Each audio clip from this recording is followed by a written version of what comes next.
All right, what is going on, guys? Welcome to the build guide for the Cobra Strike Assassin, the character I'm currently using to completely dominate the game and everything it has to offer. I've done all the content in this game as hard as I possibly can make it, and I have pretty much raffle stomped it the whole way through without even thinking about it. This character is extremely strong, probably close to 500,000 DPS on single target. It's kind of hard to calculate in this game, but that's kind of what I roughly estimate it based on HP values of bosses and how long it takes me to kill them if I can just really stick on them and get at them and do full DPS. It's nearly unkillable if you play correctly. It's crazy high defense, really good clear speed, crazy high survivability. This character is just a blast. It's a little broken if you ask me, but let's not tell the devs about it, okay? Anyway, let's go ahead and jump into the character and go over the stat breakdown, the skill tree, the soul tree, and the gear, okay? Let's start with the stats. For me, the way that I like to play my character is I like to get a base life of 1,000 HP. So the way that I do that is I put roughly 50 to 55 points into vitality. And with my current gear on, I crest just over 1250. That's my break point. That's how I know I've put enough points into vitality. I usually go for about 1,000 base life before gear, and then I put all my remaining points into dexterity. This is a dexterity stacking build. Since an assassin, you can't do an energy if you have some really crazy shit, but we're doing dexterity for now. So the defense is super high.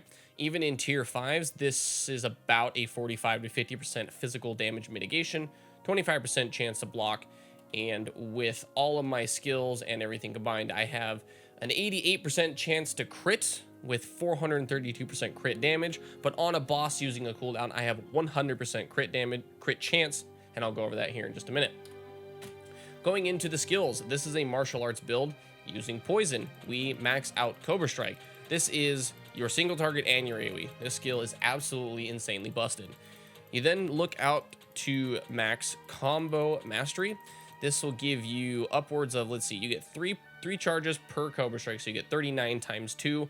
It roughly estimates about out to 1.5 charges on average, so you have about 4.5 charges. So if you do the math, let's see, 13% times 4, 13, 26, 39, 42, and then another half. You have about 45% global damage increase from this thing. Super strong. You max out Claw Mastery. The weapon damage is okay. Really, we're just going for the crit chance for this. 1 point into Burst of Speed. And for me personally, with my gear, I put points into Fade till I have 30% elemental resistance. If you need to put points in this because your gear is a little bit lacking or you're in a rift with a curse on you, you can look to pull points from other places and put them in here. And then once your gear improves, take some points out of here and put it someplace more impactful, okay? You max out Venom. This is another bread and butter skill. And then for me, I do 2 points into Smokescreen, so this gives me 12% chance to crit.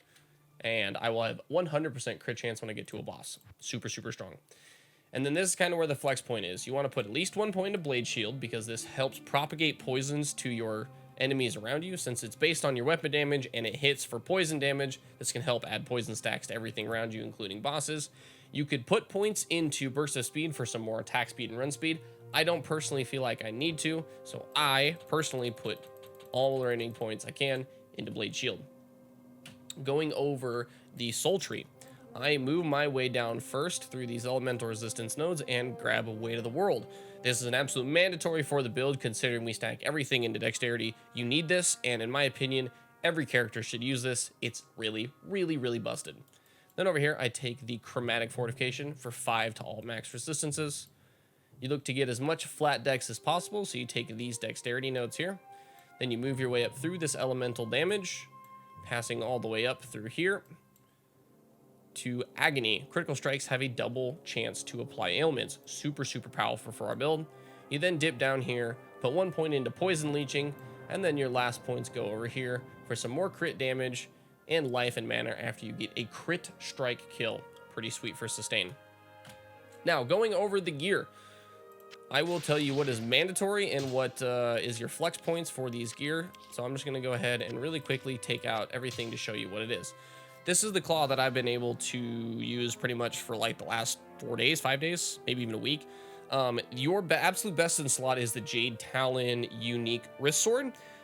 In about a week and a half of doing all tier content and running wrists crazy fast and doing them for hours on end, I've never even seen a wrist sword base drop, let alone a unique one, so it must be insanely rare. If you have to use a rare claw, which is still very good, you want +3 to martial arts for the implicit, +2 to all skills, attack speed, crit damage, and elemental damage. That is your dream claw if you don't have Jade Talon. The one that I'm using for my chest piece is the Venom Ward, and as you can tell, I'm stacking dexterity a lot, so I have a lot of co-runes in all of my gear to get as much flat dexterity as I can. Venom Ward grants increased elemental damage and elemental all resistance equal to 10% of your stacked poison resistance. We don't look to super stack poison, but with Fade and our other gear, this gives us quite a bit of increase to both, so we just use it. This also gives +3 to poison skills, which helps tremendously with your damage. The defense, all max poison resist, and the flat poison resistance is pretty good. I could look to upgrade this a little bit more by re-rolling the stats on it if I so choose.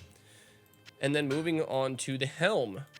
In my opinion, this is the strongest helm you can possibly use in the game. Nightwing's Veil, Spired Helm unique. The first 5 lines of that is basically saying you have a cooldown when you take a big enough cold damage hit, 50% of your max life. You then get a shield that absorbs all damage equal to 25% of your maximum life. Shattering an enemy, which is killing an enemy that's frozen with cold damage, has a chance to refresh that buff. So if you get hit really hard, you then get a buff that gives you a shield that absorbs all damage, and you can pretty much keep this going at all times through the map if you kill fast enough. This thing is insanely strong, and I don't believe there's probably anything better for this build, maybe outside of a perfectly rolled rare or a perfectly rolled Harlequin crest with absolute god tier rare jewels, but in my opinion, this is probably the best for this build. It gives +2 to all skills. Increased defense is really nice. I can obviously roll that a little bit higher. The increased elemental damage is fairly low. It gives flat dex, which is really good for us. But the biggest thing, and why I think this is the best, is because it gives you 20% physical damage. Taken is converted to cold damage. This thing is super, super strong for survivability. Combine that with the cold absorb inherently on the helmet, you're looking at an insanely strong helmet for tankiness and overall survivability. In the shield slot, we are using Steel Clash. I'll go ahead and take out my runes, give 10 to all resistance in this mod. Steel Clash Monarch. I upgraded this from a kite shield, upgraded it, and then warped it for 12% total defense. Basically, everything on this shield is all survivability except the 40% chance to cast level 35 shield throw when you block an attack. The increased defense is good. The physical damage to weapon attacks, the physical damage percentage, and staggering blow basically does nothing for me. I use this for the block speed, chance to block, all res, the high defense, and the shield throw. Now, shield throw's damage is based off your weapon damage, which we heavily modify with poison. So this is yet another source of AoE and single target poison stacks that will help clear the packs out and do more damage to the bosses as well. Super, super strong. Moving on to the belt. In my opinion, this is the best belt for this build. You get a little bit bonus of the increased experience, and you get MF equal to your character level when you use a potion, which in my case is 90. It's fairly nice. The biggest thing about this, it has a high defense roll, a decent flat attack speed, but the 15% flat percentage all attributes is insanely strong for us specifically because we look to stack dexterity as much as we can. Moving on to the glove slot. I'll just go ahead and take my 2 gems out, or my 2 jewels, so you can see the Mage Fist. This is the required item for the build. Do not play this build unless you have these gauntlets, because this makes up close to 65% of my damage personally, and if you have even more godly gear than I do, it can make even up higher than that. Grants 20% increased elemental damage equal to 20% of your strength or dex based on the highest. We obviously stack dexterity, super, super strong. All skills, increased attack speed, and high defense. The mana regen, increased energy helps tremendously with sustain. I still use a mana pot just for the effect of having another flask running. I don't actually need it for mana sustain. These are absolutely mandatory for this build. Try not to play it if you don't have these. Moving on to the other 4 slots. Ring. Look for poison skills, life, crit damage, and elemental damage or attack speed if you can. This one happens to have a tier 1, I believe, MF roll. Yes. And look for elemental damage or increased all res on your rings as the implicit. Same thing here with this ring. All skills, energy, crit chance, and some resistances. Super, super good. This ring, this amulet, excuse me, I've used for quite a long time. The only things that I really care about on it are the poison skills, percent max life, crit chance, and the lightning resistance. Look to get something similar to this, or you can use a unique if you so choose. Moving on to the boots, and this is the last part of the gear, is these rare greaves that I have found. These are decent. They're not the best in the slot, but they are about as good as I've ever been able to find. It's got a decent run speed roll, a fairly low defense roll, which does suck, a mid-tier life roll, a very high fire res, a decent hit recovery, and a tier 1 MF. So I combine this with the belt and anything on the Rift. I've got like anywhere from 150 to 200 MF, even in my most tanky gear. Super, super strong. On the Merc, I'm using a Barb. He seems to live better than anything else in the game, including the Act 2 Mercs, so I just choose to use him. I have outfitted him with a Guardian Angel with 4 fall runes in it. I'm using this helmet because it's got a lot of max life, huge percentage, and decent resistance rolls as well. And then I use Shadow Fang upgraded to a Legend Sword because if he happens to kill something, he gets a Fade proc, which will help cap out his resistances. This guy's pretty tanky, and he can live in most situations as well. So going over how much we gain from jewels and runes. So I look to increase my damage and survivability as much as you can. The perfect jewel you want to look for is something similar to this. You want increased dexterity, elemental damage if you can, flat life, and then maybe like an attack speed roll. That would be absolutely perfect, but if you have anything with percent elemental damage and dexterity, go ahead and use it. And as far as for me, I use co-runes as much as I can, and I use a couple towel runes and some unrunes to help cap out the resistances that I might be lacking. Let's go ahead and re-socket everything in. Gonna go ahead and do pull there, and a towel rune. 3 co-runes in the weapon. 4 co-runes in the armor, just because it looks nice. 1 co-rune in the belt, and 2 in the 2 pull runes in the boots.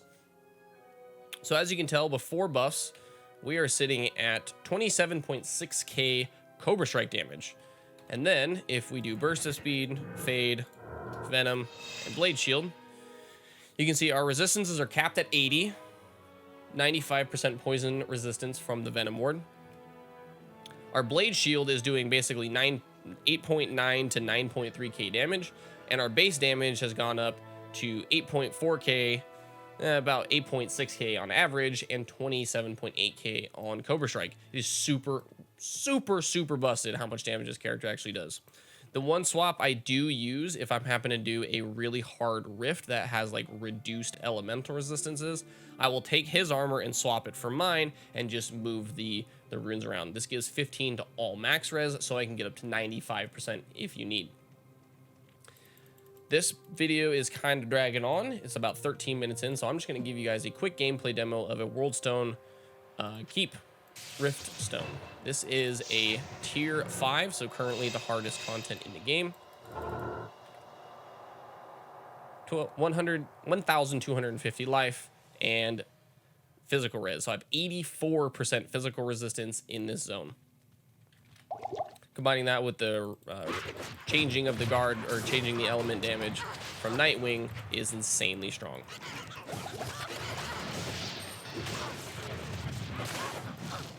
So as you can tell, even in pretty much the hardest content in the game, Wolf's probably gonna die here because it does get pretty ridiculous. But as you can tell for me, I'm basically not taking damage. Super, super, super strong, and the AoE is okay. These guys are like 40% poison resistance, sometimes higher, and you're just absolutely tearing through them. It's crazy, right? Ooh, looks like we got hit pretty hard there. I'm gonna go ahead and swap over here. The other one I keep on my off slot is Spell Steal, just literally for the teleport. It helps a lot with getting around the map. So, probably should recast my buffs here. we can get back to work.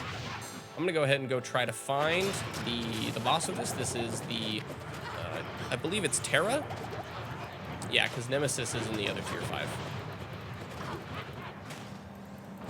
See if we can't find the boss, so you guys can see what kind of single target this build actually does. Kind of hard to tell exactly how much damage it does when you're just AoEing a bunch of dinky monsters around. Not that big of a deal.